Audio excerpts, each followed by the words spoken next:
Hi, I'm back with another Monday morning cornerbacking because I'm never giving the NFL a pass, although technically it is a Tuesday morning cornerbacking. We're doing great. And today we were going to tackle the super fucked up way the NFL handled Colin Kaepernick's protest and Eric Reid's protest of police brutality and systemic racism.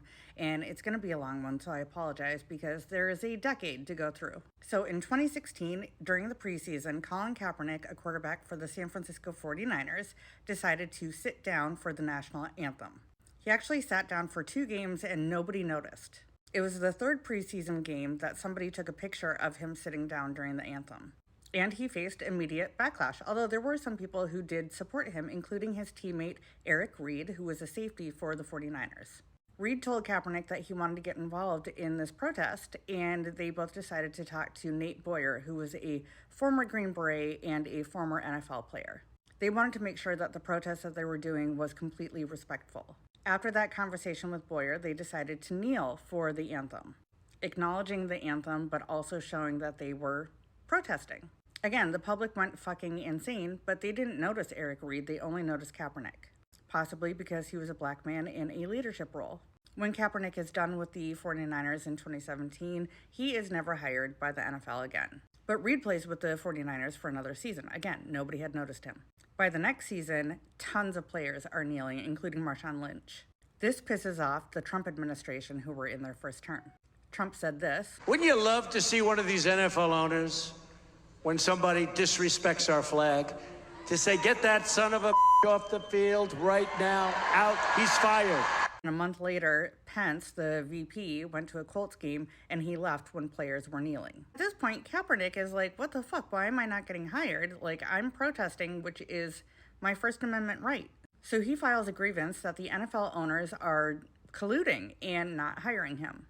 In Kaepernick's grievance, he cites that the owners are bowing down to Donald Trump. He said that the DJT admin was an organizing force that was trying to end the weekly protest by NFL players. A year later, Eric Reid is not re-signed by the 49ers and he doesn't get hired. And he's like, what the fuck? So he files a grievance against the NFL owners. After filing the grievance, Eric Reid does actually get hired by the Carolina Panthers. But Kaepernick remains unsigned. While Kaepernick is not being recognized by the NFL as a potential player, he's named Citizen of the Year by GQ magazine. And then the ACLU gives him a Courageous Advocate Award. And then Amnesty International gives him the Ambassador of Conscience Award. In the middle of that, the NFL tries to get Colin Kaepernick's grievance dismissed, which is wild because there are about 90 quarterbacks on all 32 teams, and he is better than like half of them. And then in August of 2018, an arbiter who was dealing with the grievances of Kaepernick's and Reid's was like, no, the NFL we're not going to be dismissing this. It's going to go to trial. Oh, I should also mention that this is around the same time that Colin Kaepernick's ad campaign with Nike comes out. And it has the slogan, believe in something, even if it means sacrificing everything. And then on February 15th, 2019, Eric Reid and Kaepernick settled with the NFL about their grievances. Later in 2019, the NFL sets up a workout for Kaepernick so that all 32 teams can come and see him.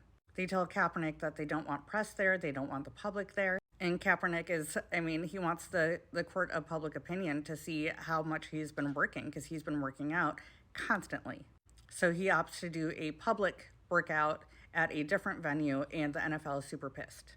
It does seem like the NFL, and I don't know if this is true or not, but it does seem like they wanted to be able to see, oh no, he's just not good enough.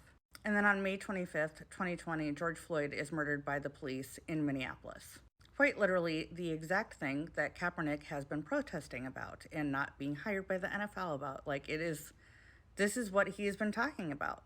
And everyone kind of wakes up and protests break out all over the world.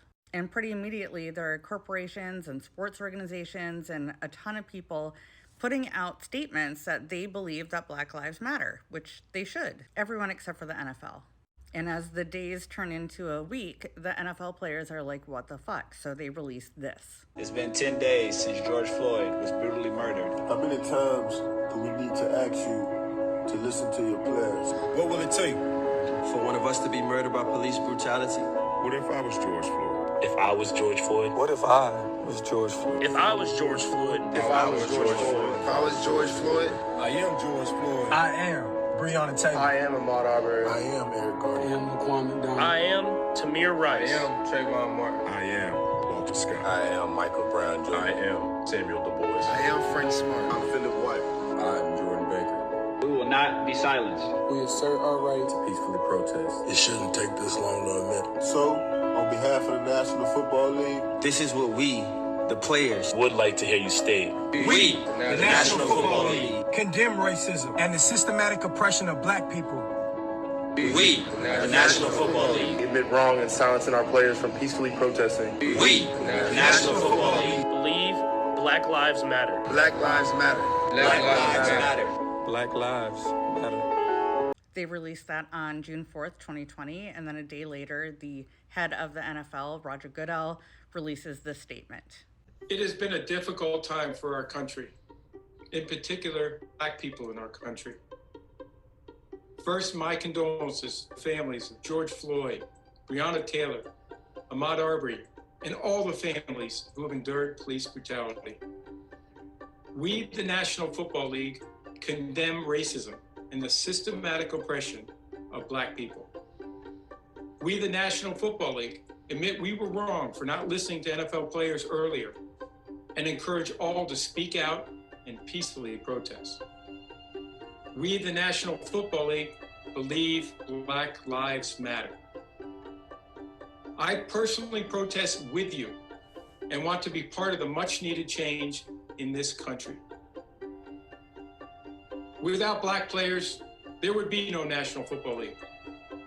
And the protests around the country are emblematic of the centuries of silence, inequality, and oppression of Black players, coaches, fans, and staff.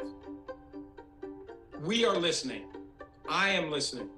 And I will be reaching out to players who have raised their voices and others on how we can improve and go forward for a better and more united NFL family. It is quite clear that that man has never said systematic oppression in his life. It is also really interesting that he does not mention Colin Kaepernick or Eric Reid at all in that video.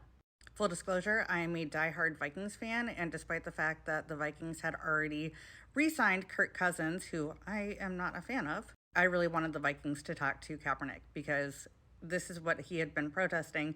This happened in their city. It just seemed symbiotic. But during all of that, literally no one but the public mentioned Kaepernick and what he had been doing. Kaepernick, through the years, continued to try to get jobs in the NFL. He's still trying to this day. He shares videos of all of his workouts.